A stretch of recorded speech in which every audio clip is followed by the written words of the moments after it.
Magandang gabi kapatid kaibigan, narito pong muli ang inyong kaibigan si Brother Albert upang magbahagi ng salita ng Diyos sa gabi ito.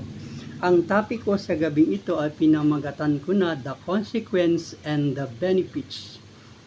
At ang ating batayang talata na ating gagamitin sa pag-aaral na ito ay mababasa sa aklat ng Juan, chapter 15 verse 1 to 8 na ganitong ating mababasa.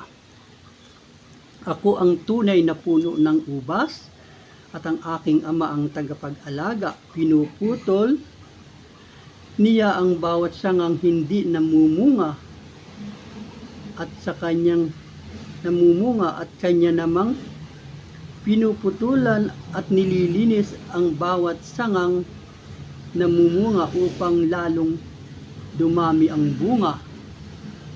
Nalinis na kayo sa pamamagitan ng salitang sinabi ko sa inyo. Manatili kayo sa akin at mananatili ako sa inyo. Hindi makapamumunga ang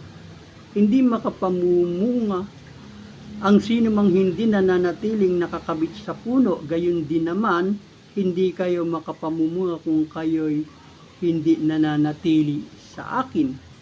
Ako ang puno ng ubas, kayo ang mga sanga. Ang nananatili sa akin at ako sa kanya ang siyang namumunga ng sagana.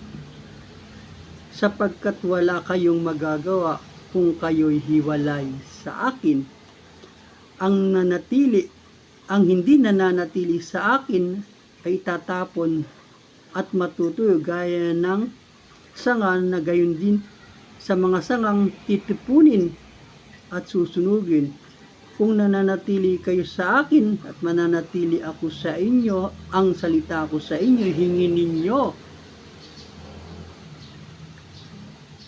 ninyo ang anumang inyong maibigin at ito'y gagawin sa inyo na maparangalan ng Ama kung kayo'y namumunga ng sagana at sa gayo'y mapapatunayang kayo'y mga alagad ko. Yan po yung talatang batayan na ating gagamitin sa gabi ito sa ating patuloy na pag-aaral ng salita ng Diyos. At ito po kapatid kaibigan ay nahati sa dalawang bahagi. Ang una, the consequence of being separated from the vine tree. At ang pangalawa, the benefits of being connected to the vine tree. At ang mga talatang ito na ating pag-aaralan sa gabing ito ay kinapapalooban ng isang talinghaga o parable patungkol sa puno ng ubas na ito ay kumakatawan sa ating Panginoong Jesucristo. At ang Diyos Ama ang magsasaka at ang mga sanga ay kumakatawan naman sa ating mga tao. Ayon po sa ating talatang batayan, nakababasa lamang kanina.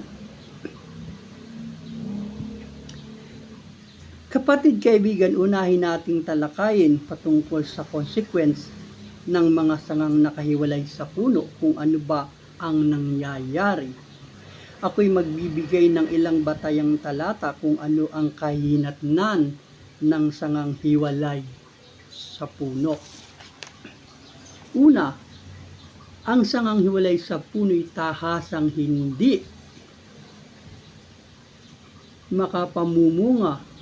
Yan po ay may batayang talata na ating mababasa sa John chapter 15 verse 4.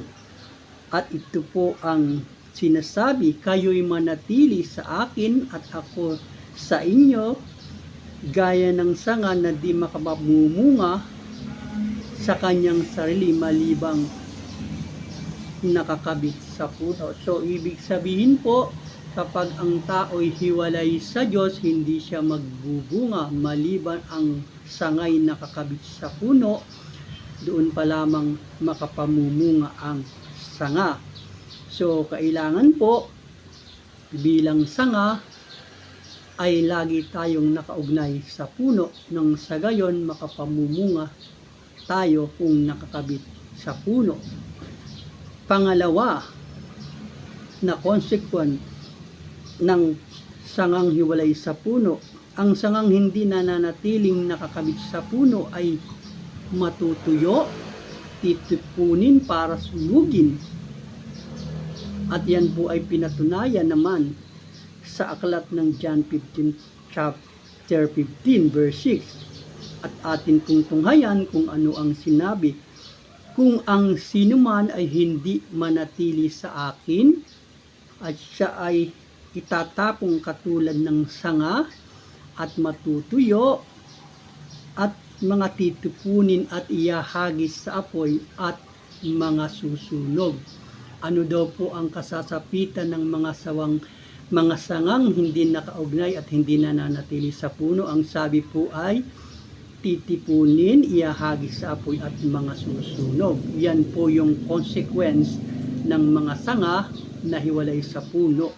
Kaya siguraduhin po natin bilang tayo ay tumatayo sa kinatatayuan natin bilang sanga ay nakaugnay tayo sa puno na kinakatawan ng ating Panginoong Jesucristo.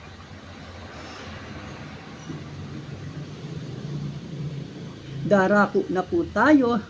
Doon naman po sa pangalawang, yun pong tumatalakay naman sa benefits o sa benepisyong mayroon naman matatanggap ang mga sangang nananatiling nakaugnay sa puno. Ang benefits ng sangang nakaugnay sa puno, ano ba ang magiging pakinabang? Ano ba ang sinasabi ng aklat ng John chapter 15 verse 5? Ako ang puno ng ubas. Yan po ang sabi. Kayo ang mga sanga, ang nananatili sa akin, at ako'y sa kanya ay siyang nagbubunga ng marami at sagana, at kung kayo'y hiwalay sa akin ay wala naman kayong magagawa. Ang linaw po ng sabi, ang sino man daw pong nananatiling nakaugnay sa puno'y siyang nagbubunga ng marami, sapagkat kung ang sino man daw pong sangang hiwalay sa puno'y walang magagawang anuman. Kaya kung gusto po nating mga sanga na makapamunga ng sagana at marami, ay siguraduhin nating nananatili tayo sa puno, sapagkat kung tayo'y hiwalay sa puno'y wala tayong magagawang anuman. Ayon po yan sa ating mga batayang talatang binasa. Pangalawang benepisyo, ano ba ang nagiging benepisyo ng sangang nananatili sa puno na kumakatawan sa ating Panginoong Jesucristo? Nagbibigay pabor.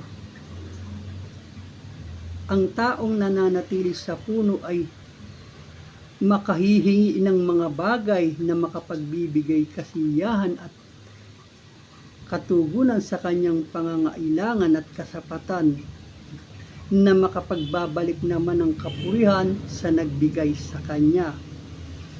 Ano po ba ang sinasabi sa John chapter 15 verse 7? Kung kayo'y magsisipanatili sa akin at ang mga salita ko ako'y manatili sa inyo, hingin ninyo ang salita, hingin ninyo anumang inyong ibigin at gagawin ito sa inyo. Ano po ang pabor na mararanasan ng sangang nananatiling nakaugnay sa puno? Hingin daw po nating mga tao anumang nating ibigin at makapagbibigay ng kasapatan sa atin at gagawin ito sa atin ng ating Panginoon. Yun po ang ating binasa sa John